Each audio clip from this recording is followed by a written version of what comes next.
SSLC ವಾರ್ಷಿಕ ಪರೀಕ್ಷೆಗೆ countdown ಶುರುವಾಗಿದೆ. ಇನ್ನೇನು ಎಕ್ಸಾಮ್ ಸಮೀಪಿಸ್ತಾ ಇದ್ದಂತೆ ಶಿಕ್ಷಣ ಇಲಾಖೆ ಅಲರ್ಟ್ ಆಗಿದೆ. ಫಲಿತಾಂಶ ಸುಧಾರಣೆಗೆ ಅಂತ ಹೇಳಿ ಟೊಂಕ ಕಟ್ಟಿ ನಿಂತಿದೆ. ಅದಕ್ಕಾಗಿ ಹೊಸದೊಂದು ಪ್ಲಾನ್ ಮಾಡಿದೆ. ಅದೇನು ಅನ್ನೋದನ್ನ ತೋರಿಸ್ತೀವಿ ನೋಡಿ.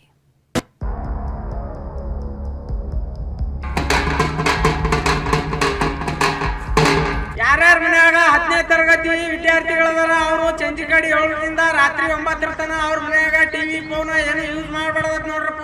ಸಂಜೆ ಆಗ್ತಾ ಇದ್ದಂತೆ ಊರೆಲ್ಲ ಡಂಗುರ ಸಾರಲಾಗ್ತಾ ಇದೆ. ಶಿಕ್ಷಕರೇ ಮಕ್ಕಳ ಮನೆ ಬಾಗಿಲಿಗೆ ಹೋಗ್ತಿದ್ದಾರೆ. ಇದೇನು ಗಣತಿ ಕಾರ್ಯಕ್ರಮ ಅಲ್ಲ, ಎಸ್ಎಸ್ಎಲ್ಸಿ ಮಕ್ಕಳನ್ನ ಮೊಬೈಲ್ ಟಿವಿಯಿಂದ ದೂರವಿಡಲು ಮಾಡ್ತಿರುವ ಅಭಿಯಾನ. ಎಸ್ಎಸ್ಎಲ್ಸಿ ಫಲಿತಾಂಶ ಸುಧಾರಣೆಗೆ ಶಿಕ್ಷಣ ಇಲಾಖೆ ವಿಭಿನ್ನ ಪ್ಲಾನ್. ನಿತ್ಯ ಮನೆಯಲ್ಲಿ ಮೊಬೈಲ್ ಟಿವಿ ಬಂದ್ ಮಾಡುವಂತೆ ಸುತ್ತೋಲೆ. ಎಸ್ಎಸ್ಎಲ್ಸಿ ವಿದ್ಯಾರ್ಥಿ ಜೀವನದ ಟರ್ನಿಂಗ್ ಪಾಯಿಂಟ್. ಮುಂದಿನ ತಿಂಗಳು ಮಾರ್ಚ್ 18ರಿಂದ ಏಪ್ರಿಲ್ 2ರವರೆಗೆ ಎಕ್ಸಾಮ್ ನಿಗದಿಯಾಗಿದೆ. ಫಲಿತಾಂಶವನ್ನ ಸುಧಾರಿಸಲು ಶಿಕ್ಷಣ ಇಲಾಖೆ ಟೊಂಕ ಕಟ್ಟಿ ನಿಂತಿದೆ. ಶಿಕ್ಷಕರು ಪೋಷಕರಿಗೆ ಹೊಸ ಟಾಸ್ಕ್ ನೀಡಿದೆ. ಅದೇನೆಂದ್ರೆ ಎಸ್ಎಸ್ಎಲ್ಸಿ ವಿದ್ಯಾರ್ಥಿ ಇರುವ ಮನೆಯಲ್ಲಿ ನಿತ್ಯ ಸಂಜೆ 7ರಿಂದ 9 ಗಂಟೆವರೆಗೆ ಟಿವಿ ಮೊಬೈಲ್ ಬಂದ್ ಮಾಡಬೇಕು. ಮಕ್ಕಳನ್ನ ಓದುವಂತೆ ಪ್ರೇರೇಪಿಸಬೇಕು ಅಂತ ಸುತ್ತೋಲೆ ಹೊರಡಿಸಿದ್ದು ಗ್ರಾಮಗಳಲ್ಲಿ ಡಂಗುರ ಹೊಡೆಸಲಾಗ್ತಾ ಇದೆ. ಮಕ್ಕಳ ಓದಿಗೆ ಸಹಕಾರ ನೀಡಬೇಕು ಎಂಬ ಉದ್ದೇಶದಿಂದ ಪ್ರತಿ ಗ್ರಾಮಗಳಲ್ಲಿ ಡಂಗುರ ಸಾರಿಸುವುದರ ಮೂಲಕ ಟಿವಿಯನ್ನು ಮತ್ತು ಮೊಬೈಲನ್ನು ಸ್ವಿಚ್ ಆಫ್ ಮಾಡಿ ಅವರು ಹೆಚ್ಚು ಓದಿ ಹೆಚ್ಚಿನ ಅಂಕ ಪಡೆದು ಅವರ ಭವಿಷ್ಯಕ್ಕೆ ಒಳ್ಳೆಯದಾಗಲಿ ಎಂಬ ಉದ್ದೇಶದಿಂದ ಈ ಒಂದು ವಿನೂತನ ಪ್ರಯೋಗವನ್ನು ಮಾಡುತ್ತಿದ್ದೇವೆ. ಇನ್ನು ಶಿಕ್ಷಕರು ಕೂಡ ವಿದ್ಯಾರ್ಥಿಗಳ ಬಳಿ ತೆರಳಿ ಅವರ ಪೋಷಕರಿಗೆ ಜಾಗೃತಿ ಮೂಡಿಸ್ತಾ ಇದ್ದಾರೆ. ಅವಶ್ಯವಾಗಿ ಈ ಮೊಬೈಲ್ಗಳು ಸ್ವಿಚ್ ಆಫ್ ಆಗಲೇಬೇಕು, ಟಿವಿಗಳು ಸಹ ಸ್ವಿಚ್ ಆಫ್ ಆಗಲೇಬೇಕು ಸರ್. ದಯವಿಟ್ಟು ಓದಲಿಕ್ಕೆ ಮಕ್ಕಳಿಗೆ ಅನುಕೂಲ ಮಾಡಿಕೊಡ್ರಿ. ಯಾಕೆ ಅಂತಂದ್ರೆ ಮಕ್ಕಳ ಭವಿಷ್ಯವನ್ನ ರೂಪಿಸುವುದರಲ್ಲಿ ಶಿಕ್ಷಕರ ಪಾತ್ರ ಎಷ್ಟಿದೆಯೋ ಅಷ್ಟೇ ಸಮಾನವಾದಂಥ ಪಾತ್ರ ತಂದೆ ತಾಯಿಗಳಿಗೆ ಇರೋದ್ರಿಂದ ಸರ್ಕಾರದ ಆದೇಶವನ್ನ ವಿದ್ಯಾರ್ಥಿಗಳು ಸ್ವಾಗತಿಸಿದ್ದಾರೆ. ಮೊಬೈಲ್ ಟಿವಿ ಗೀಳು ಕಡಿಮೆಯಾಗಿ ಉತ್ತಮ ಅಂಕ ಗಳಿಸಲು ಇದು ಸಹಾಯವಾಗಲಿದೆ ಅಂತಿದ್ದಾರೆ.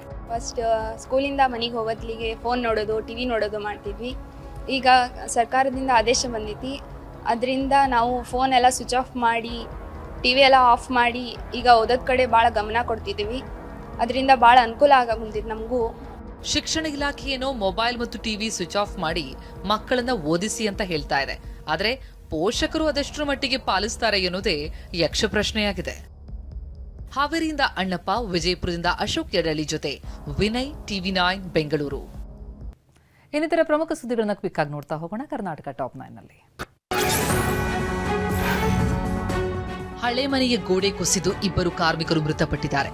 ಗದಗ ಜಿಲ್ಲೆ ನರಗುಂದ ತಾಲೂಕಿನ ಕಲಕೇರಿ ಗ್ರಾಮದಲ್ಲಿ ಮನೆ ಗೋಡೆ ತೆರವು ವೇಳೆ ಗೋಡೆ ಕುಸಿದಿದ್ದು ಕಾರ್ಮಿಕರಾದ ನಾಗಪ್ಪ ಹಾಗೂ ಶೇಖಪ್ಪ ಸ್ಥಳದಲ್ಲೇ ಕೊನೆಯುಸಿರೆಳೆದಿದ್ದಾರೆ. ಸೈಟ್ನಲ್ಲಿ ಕಲ್ಲು ಸಿಕ್ಕಿದೆ ಅಂತ ಜಿಲೆಟಿನ್ ಕಡ್ಡಿ ಬಳಸಿ ಸ್ಫೋಟಿಸಲಾಗಿದೆ.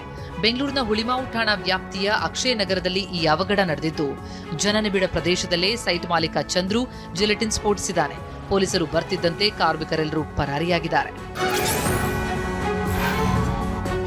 ಉಡುಪಿಯಲ್ಲಿ ಪ್ರವಾಸಕ್ಕೆ ಬಂದಿದ್ದ ಕೇರಳ ವಿದ್ಯಾರ್ಥಿಗಳು ಪುಂಡಾಟ ಮೆರೆದಿದ್ದಾರೆ.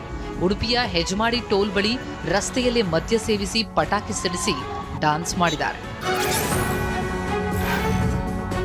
ಕೇಸರಿ ಧ್ವಜದ ವಾಟ್ಸಪ್ ವಿಚಾರಕ್ಕೆ ತಾಯಿ ಮಗನ ಮೇಲೆ ಹಲ್ಲೆಯಾಗಿದೆ.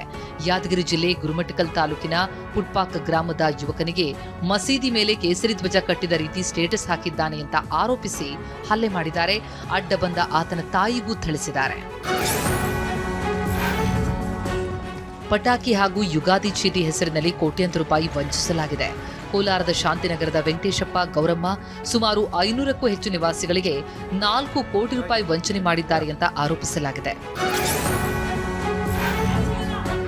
ನೀರು ಪೂರೈಕೆ ಸ್ಥಗಿತಗೊಳಿಸಿದ್ದಕ್ಕೆ ಗ್ರಾಮ ಪಂಚಾಯಿತಿಗೆ ಬೀಗ ಜಡಿದು ಪ್ರತಿಭಟನೆ ಮಾಡಲಾಯಿತು. ತುಮಕೂರು ಜಿಲ್ಲೆಯ ಗುಬ್ಬಿ ತಾಲೂಕಿನ ಇಡಗೂರು ಗ್ರಾಮಸ್ಥರು ಹೋರಾಟಕ್ಕಿಳಿದಿದ್ದು ಸಿಬ್ಬಂದಿಯನ್ನ ಕೂಡಿ ಹಾಕಿ ಧರಣಿ ನಡೆಸಿದ್ದಾರೆ.